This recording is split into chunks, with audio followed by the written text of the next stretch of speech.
హిందూ సనాతన ధర్మంలో మహాకుంభమేళాకు ఎంతో ప్రాముఖ్యత ఉంది. ప్రతి 12 సంవత్సరాలకు ఒకసారి మహాకుంభమేళాను నిర్వహిస్తారు. ఈ కుంభమేళాలో పాల్గొనేందుకు ప్రపంచం నలుమూలల నుంచి లక్షలాది సంఖ్యలో భక్తులు తరలివస్తారు. దీనికంటే ముందు ప్రతి 4 సంవత్సరాలకు ఒకసారి కూడా కుంభమేళా కార్యక్రమాలు నిర్వహిస్తారు.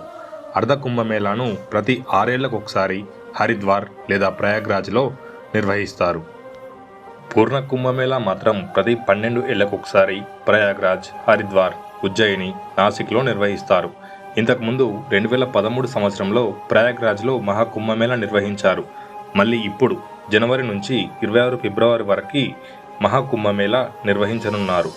జ్యోతిష శాస్త్రం ప్రకారం సూర్యుడు మకరంలో ప్రవేశించినప్పుడు మహాకుంభం ప్రారంభమవుతుంది. హిందూ మత విశ్వాసాల ప్రకారం మకర సంక్రాంతి పండుగ నుంచే కుంభస్నానం ప్రారంభమవుతుంది. ఈ సందర్భంగా కుంభమేళా ఎందుకు నిర్వహిస్తారు, దీని ప్రాముఖ్యత ఏంటి, కుంభమేళా చరిత్ర, రహస్యాల గురించి ఆసక్తికరమైన విషయాలు ఇప్పుడు తెలుసుకుందాం.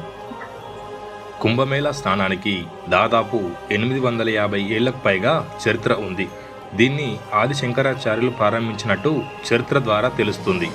పురాణాల ప్రకారం సాగర మథనం ప్రారంభమైనప్పటి నుంచి కుంభం నిర్వహించినట్లు చెబుతారు. కొందరు పండితులు దీన్ని గుప్తుల కాలం నుంచి ప్రారంభించినట్లు చెబుతారు. అందుకు చక్రవర్తి హర్షవర్ధన్ దగ్గర కొన్ని ఆధారాలు చూడొచ్చు. వీరు తర్వాత ఆదిశంకరాచార్యులు, ఆయన శిష్యులు, సన్యాసులు, అఘోరాలకు సంగం నది ఒడ్డున రాజస్నానానికి ఏర్పాటు చేశారు. ఇక్కడ స్నానం చేయడం వల్ల మోక్షం పొందుతారని చాలామంది నమ్ముతారు. అందుకే లక్షల సంఖ్యలో భక్తులు తరలి వస్తారు. హిందూ పురాణాల ప్రకారం దేవతలు, రాక్షసులు కలిసి సాగర మథనం చేశారు. ఈ సమయంలో అనేక రత్నాలు, అప్సరసలు, జంతువులు, విషయం, అమృతం వంటివి బయటికొచ్చాయి. అయితే అమృతం విషయంలో దేవతలు, రాక్షసుల మధ్య వివాదం తలెత్తింది. ఈ సమయంలో కొన్ని అమృతపు చుక్కలు భూమిపై పడ్డాయి. ఇవి ఎక్కడ పడితే అక్కడ కుంభం నిర్వహించారు. ప్రయాగ్, నాసిక్, హరిద్వార్, ఉజ్జయినిలో అమృతపు చుక్కలు పడ్డాయని పురాణాల్లో పేర్కొనబడింది. అమృతం కోసం జరిగిన పోరాటం చంద్రుడు అమృతాన్ని ప్రవహించకుండా కాపాడాడు. గురువు కలుషం దాచాడు. సూర్యదేవులు కలుషాన్ని పగిలిపోకుండా కాపాడాడు. శనిదేవుడు ఇంద్రుని కోపం నుంచి రక్షించాడు.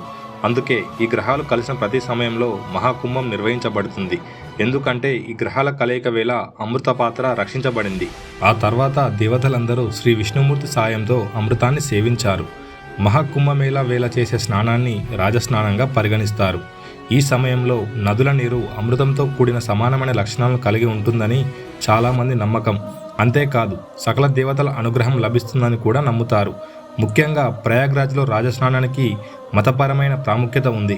ఇక్కడ యమున, సరస్వతి, గంగా నదులు కూడా కలుస్తాయి.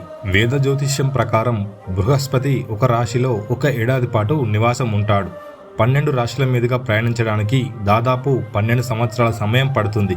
అందుకే 12 సంవత్సరాలకు ఒకసారి పవిత్రమైన స్థలాల్లో కుంభమేళా నిర్వహించబడుతుంది.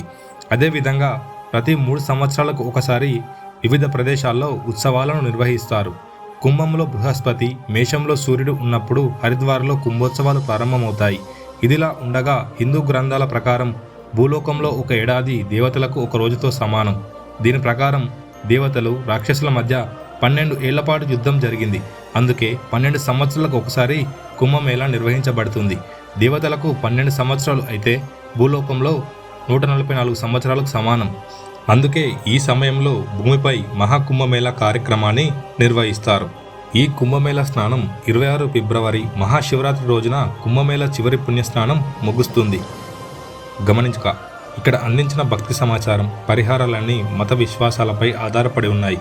ఇవి కేవలం ఊహల ఆధారంగా ఇవ్వబడింది. దీనికి సంబంధించి ఎలాంటి శాస్త్రీయ ఆధారాలు లేవు. Thank you.